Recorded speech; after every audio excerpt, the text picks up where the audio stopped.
Like we mentioned, voters headed to the polls today to submit their primary picks in Maine, Nevada, North Dakota, and South Carolina. There's also a special election in Texas for a vacant House seat. South Carolina Congresswoman Nancy Mace is on the ballot today, and she joins us now. Congresswoman, I think we could say with certainty that this is your first interview of the day, and I'm sure there are going to be many more to come. So we thank you so much for waking up early and joining us. I want to talk to you about endorsements. I know that when it comes to these House races, it doesn't mean everything, but they do get a lot of attention.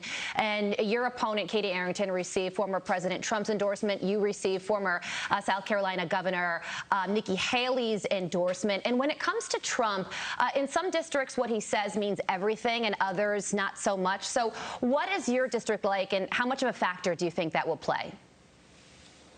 Well, we're a swing district. We march to the beat of our own drum, and I ran when I won this seat back for Republicans in 2020 when my opponent lost it to a Democrat for the first time in 40 years. I promised to be an independent voice, and that really works down here in the Low Country. They want someone, a representative, who's going to be fiscally conservative, who's going to be honest and steady in their leadership, because our country is facing crisis after crisis created by Joe Biden. And it's such a huge honor to have Nikki Haley on our team. She's been out there campaigning with us for the last 48 hours. It's been really, really exciting. I'm the only candidate on the ballot that's gotten local endorsements from elected officials, and we're really looking forward to today. And polls open at 7 a.m. They close at 7 p.m. and we're just encouraging everyone to get out there and vote. Maybe bring a bottle of water because it's going to be so hot today. You said that you think you're going to win by double digits. That's a bold prediction. Why are you so confident? Well, we have a lot of data and information. I mean, I've been polling this race from the beginning. We've had a double-digit lead since my opponent jumped into this thing. And I've been talking to voters. The kids and I were out on electric scooters over the weekend with my fiance going door to door, and you can feel that momentum.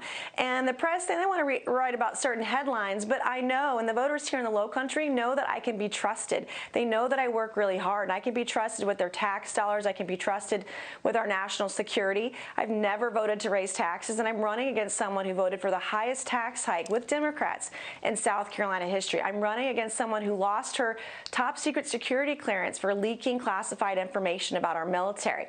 And if our military can't trust my opponent, then why should voters? And you hear those things, people talk about those things, you see in our polling data. We were up double digits just a few days ago, but the only poll that matters is the one on election day. And we're encouraging everyone to get out there starting at 7 a.m. this morning, and polls close at 7 p.m. tonight. Well, the goal is for Republicans to retake the House and the Senate.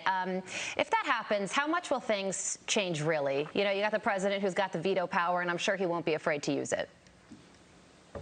Well, I'm hopeful that we'll have very strong Republicans elected in the majority in November, because one of the reasons that people are so frustrated with Congress and elected officials is because they run and say one thing, they go to D.C. and do another. The Republicans fumbled on Obamacare. They've been participating in raising taxes and increasing deficit spending in this country. And we need strong fiscal conservatives. We need Republicans who have a backbone and who will work together to reverse course. Look at the immigration crisis, over 2 million illegal immigrants at the border last year. Look at the way that Biden exited Afghanistan. Look at inflation. Filling the gas tank in South Carolina is going to cost you almost $5 a gallon.